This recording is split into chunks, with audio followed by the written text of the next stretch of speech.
এটা হচ্ছে এই যে আপনারা দেখেন যে এই যে এখানে এখনো কাটা গাছগুলি এখানে আছে। তো এই পুরো উদ্যানটাতে প্রায় ২০০০ গাছ কাটা হয়েছে। আর আমরা সকলে যেটা বলি সেটা হচ্ছে যে মানে গাছ শুধুমাত্র হচ্ছে অক্সিজেন নয়, গাছ কিন্তু একটা পরিপূর্ণ বাস্তুসংস্থান। গাছের সাথে হচ্ছে পাখি থাকে, সরীসৃপ থাকে, স্তন্যপ্রায়ী প্রাণী থাকে, অণুজীব থাকে।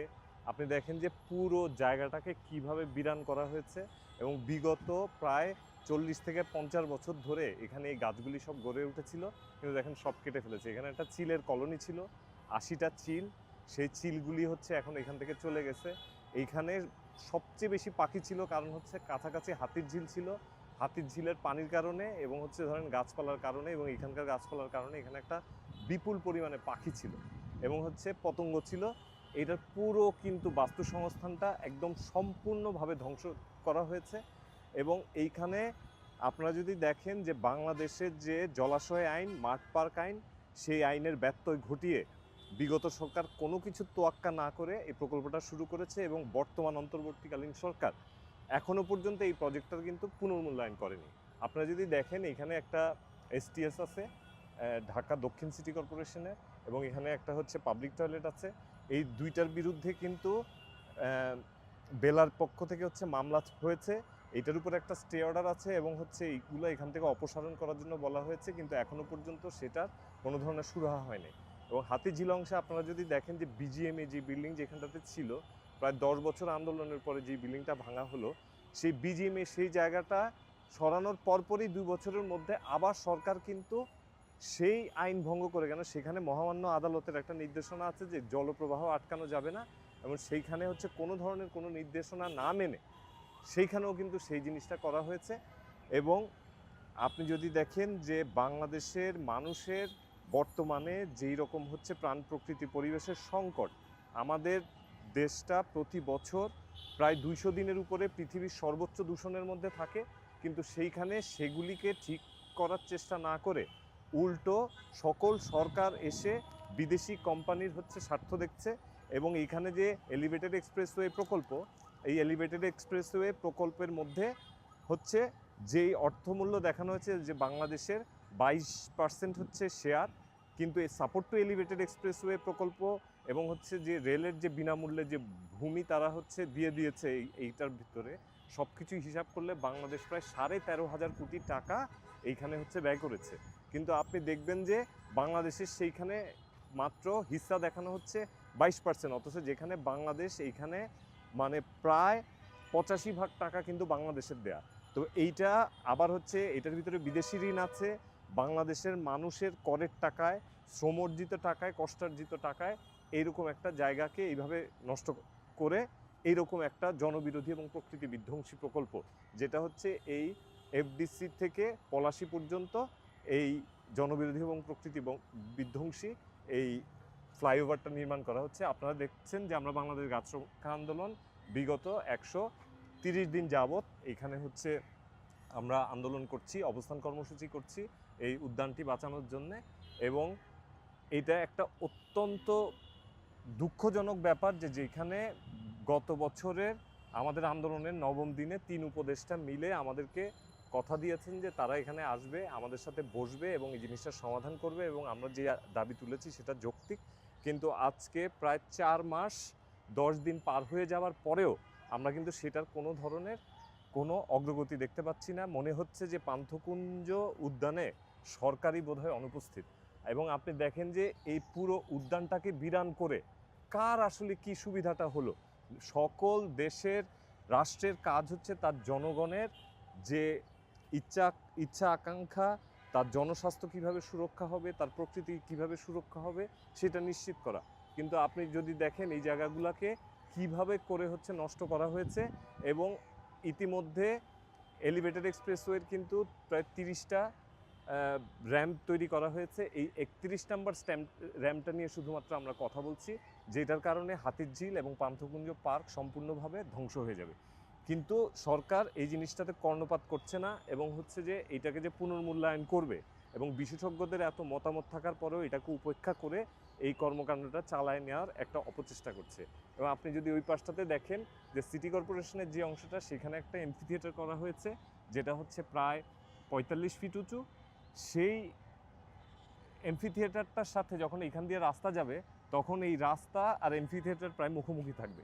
তাইলে এখানে প্রায় আরও হচ্ছে এই যে মানে 250 কোটি টাকা খরচ করে এই রকম একটা কংক্রিটের জঙ্গল তৈরি করার আসলে কি প্রয়োজন ছিল? কেননা শহরে তো ধরেন যে বহু জায়গাতে খোলা জায়গা এমফি থিয়েটার এগুলির ধরেন নির্মাণ অলরেডি আছে, যদিও বাংলাদেশে অনেক দরকার, কিন্তু আমাদের কাছে বিশেষজ্ঞদের মতামত অনুযায়ী মনে হয়েছে এটা সম্পূর্ণ অব্যবহৃত থেকে যাবে। এবং এখানে তো অনেক গাছ কাটা পড়েছে। হ্যাঁ, এই পাশেরও সকল গাছ কেটে ফেলেছে। আপনি যদি দেখেন যে আমি আপনাকে যদি বড় বড় গাছের গুড়ি দেখাই, ওই পাশেও আপনি দেখলেন। এবং তারা এই কাজটা করা হচ্ছে রাতের আধারে, এবং গাছ কাটার সময় তারা কিন্তু কোনো ধরনের আইনি জিনিসপত্র হচ্ছে মানেন না, এবং তারা এই কাজটা করেন হচ্ছে রাতের বেলায়। আপনি যদি দেখেন যে আপনি বাড়ি থেকে বেরিয়েছেন, ঘরে ফেরার পরে যদি দেখেন যে আপনার পুরো ঘরটাকে উঠিয়ে নিয়ে গেছে, সেই রকম যেরকম অনুভূতি তো একটা পাখি বা একটা কীটপতঙ্গ বা সরীসৃপ বা স্তন্যপায়ী প্রাণী, তাদের জন্যও কিন্তু হচ্ছে ব্যাপারটা একদম সমভাবে প্রযোজ্য। কারণ হচ্ছে তারা দেখতে পাচ্ছে, আমরা যখন আসলাম এখানে তখন আমরা দেখলাম যে হচ্ছে যে বড় টিকচাম্বুল গাছটা কেটেছে, সেখানে প্রায় 300 পাখির বাসা, নিচে ডিম পড়ে আছে, সদ্য প্রসব করা হচ্ছে হচ্ছে বাচ্চা, সেই বাচ্চাগুলি মরে পড়ে আছে এবং পাখিরা হচ্ছে তাদের বাসা খুঁজছে। আমরা যদি এতটুকু সংবেদনশীলতা তৈরি করতে না পারি, আমরা যদি মানুষ হিসাবে বাংলাদেশে এতটুকু সংবেদনশীলতা তৈরি না করতে পারি, তাহলে আমরাই বিলুপ্ত হয়ে যাব। কারণ হচ্ছে যে আজকে যদি দেখেন যে 2 বছরে 80টা হাতি মারা গেল, এই হাতি যদি আপনি রক্ষা করতে চান তাহলে হচ্ছে হাতির খাদ্য সুরক্ষা দিতে হবে, বনাঞ্চল রক্ষা করতে হবে। আমি তো মনে করি এটা বাংলাদেশের জন্য একটা বিশেষ ব্যাপার যে বাংলাদেশে এখনও এশিয়ান হাতি, যেটা প্রায় বিলুপ্তির পথে এখনও আছে, কিন্তু দেখবেন যে সেটার কোনো ভূমিকা নাই।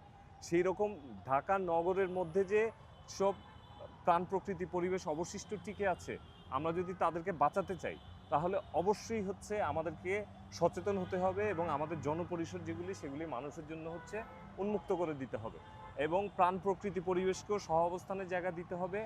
আপনি একটা অবিশ্বাস্য ব্যাপার হচ্ছে, আমরা প্রথম দিন যখন মানববন্ধন করে এখানে অবস্থান কর্মসূচি শুরু করেছি, সেই দিন এক বস্তিবাসী নারী এসে আমাদেরকে বললেন যে বাবারা তোমরা কি এখানে পার্কটা কি আবার বানাইবা?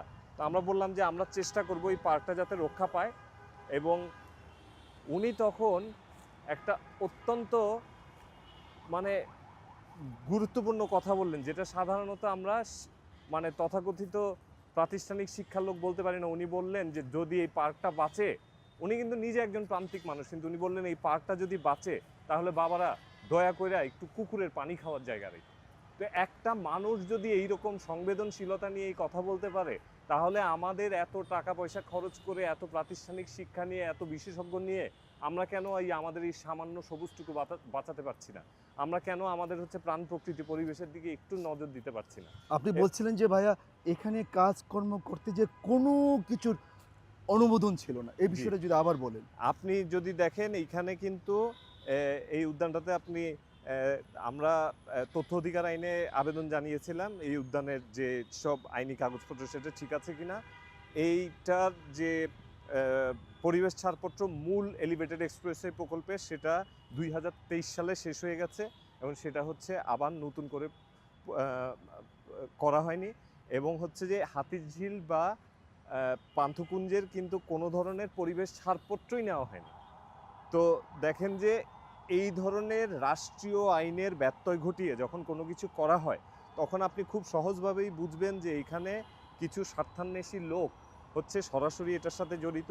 এখানে সরকারের আমলা এবং এখানে কিছু ঠিকাদার, তথাকথিত পরিবেশবাদী, ধরেন এই যে ইকবাল হাবিব এই জায়গাটা ডিজাইন করেছে, ওনার কিন্তু এখানে সচেতন হওয়া দরকার ছিল যে উনি যে এত দক্ষ একজন মানুষ, উনি কেন এরকম একটা জনবিরোধী এবং প্রকৃতি বিধ্বংসী কাজে হচ্ছে যুক্ত হবেন।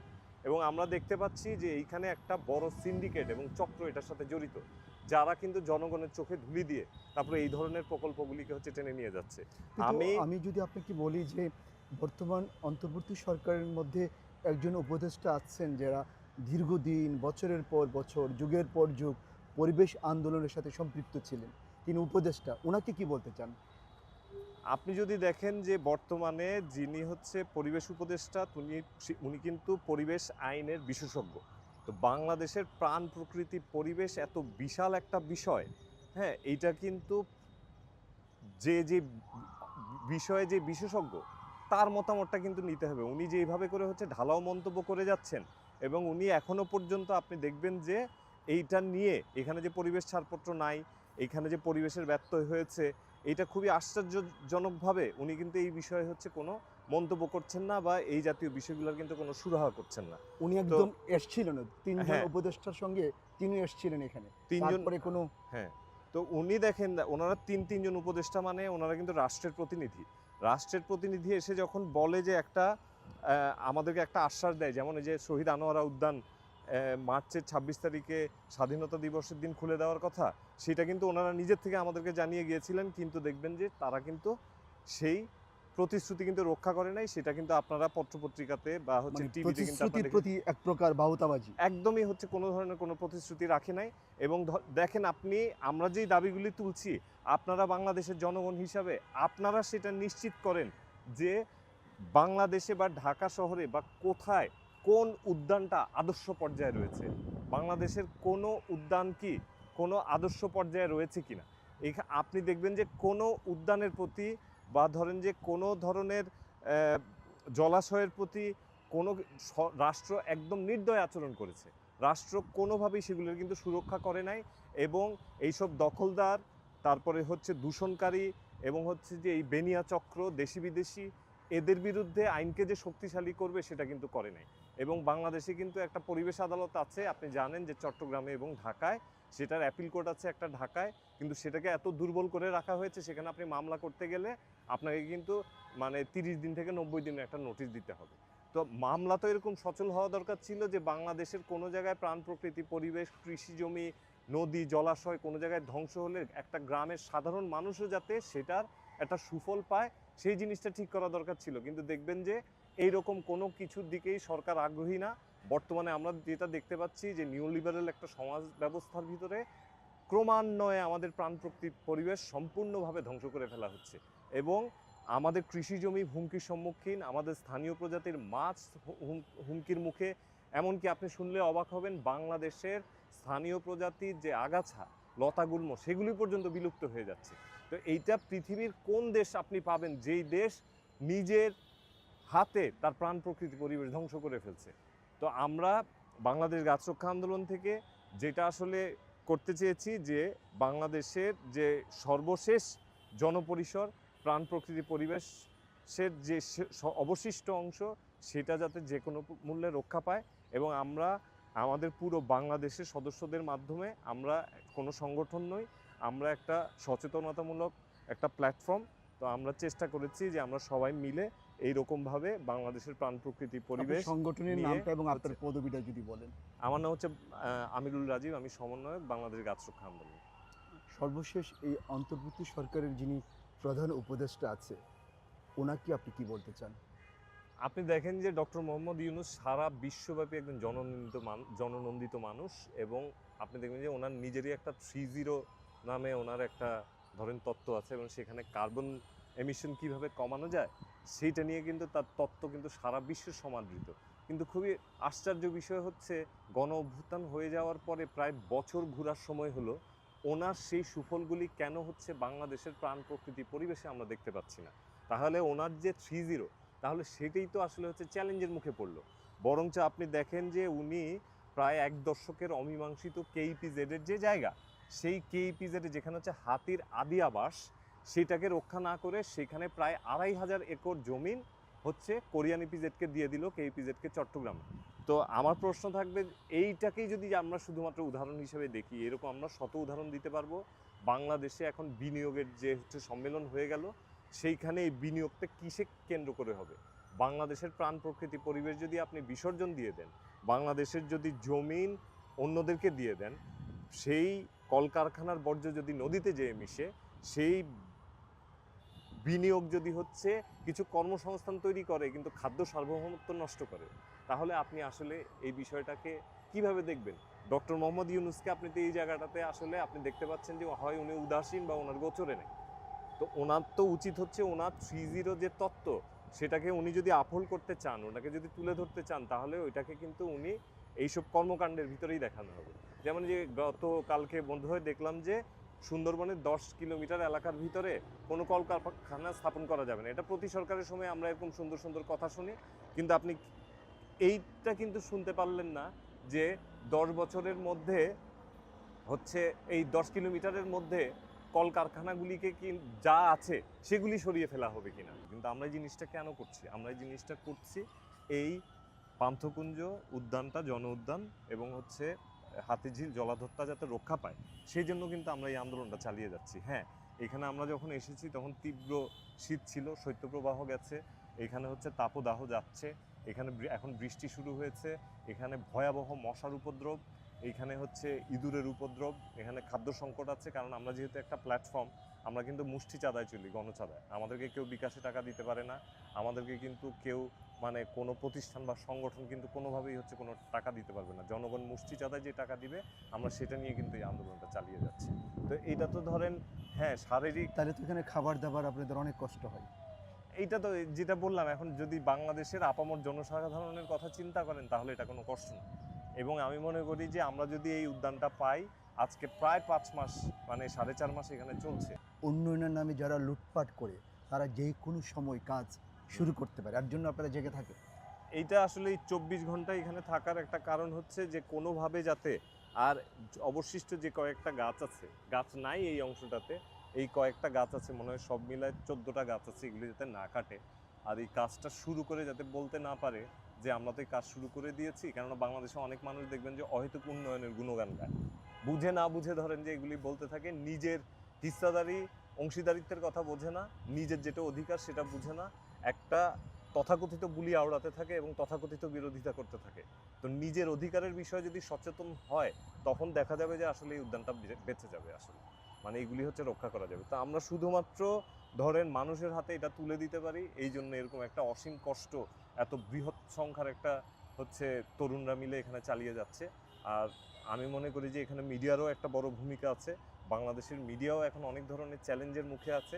বাংলাদেশের মিডিয়ার উচিত হবে তাদের যাবতীয় ফোকাস কিন্তু প্রাণ প্রকৃতি পরিবেশের দিকে নেওয়া। আমি যেটা বলেছি যে খাদ্য সার্বভৌমত্ব এবং প্রাণ প্রকৃতি পরিবেশ যদি ঠিক না থাকে তাহলে কোনোভাবেই কিন্তু আমাদের এই স্বাধীন হয়ে থাকার যে আত্মতৃপ্তিতে আমরা ভুগছি এটা কিন্তু ভবিষ্যতে থাকবে না। এবং নতুন দিনে যারা রাজনীতি করছে, নতুন নতুন তরুণদের রাজনৈতিক দল হচ্ছে, তারা যদি প্রাণ প্রকৃতি পরিবেশ নিয়ে কথা না বলে তখন তারা আসলে জনগণের সাথে কোনোভাবেই সংযোগ তৈরি করতে পারবে না। আপনাকে রাজীব অনেক অনেক শ্রদ্ধা, অনেক অনেক ভালোবাসা জানাচ্ছি। ধন্যবাদ। যারা শুনছেন আপনাদের কাছে বলবো, আমি একটু আগে রাজীবের হাত পা, রাজীবের সঙ্গে যিনিরা সম্পৃক্ত আছেন দিনের পর দিন, মাসের পর মাস এই উদ্যানকে রক্ষা করার জন্য, তাদের হাত পাগুলো একদম জলসে গেছে। তারা বলছিলেন মাস পিপল যারা আছে, রাজধানীবাসী যারা আছে, তাদেরকে সামান্য স্বস্তি দিতে এই কাজগুলো তারা খেয়ে না খেয়ে একটা করে গড়ে থেকে পাহারা দিচ্ছেন আপনাদের উন্নয়নের জন্য। যারা শুনছেন আপনাদেরকে অনেক অনেক অনেক অনেক শ্রদ্ধা এবং ভালোবাসা জানাচ্ছি। শিপন হাবিব, দৈনিক যুগান্তর।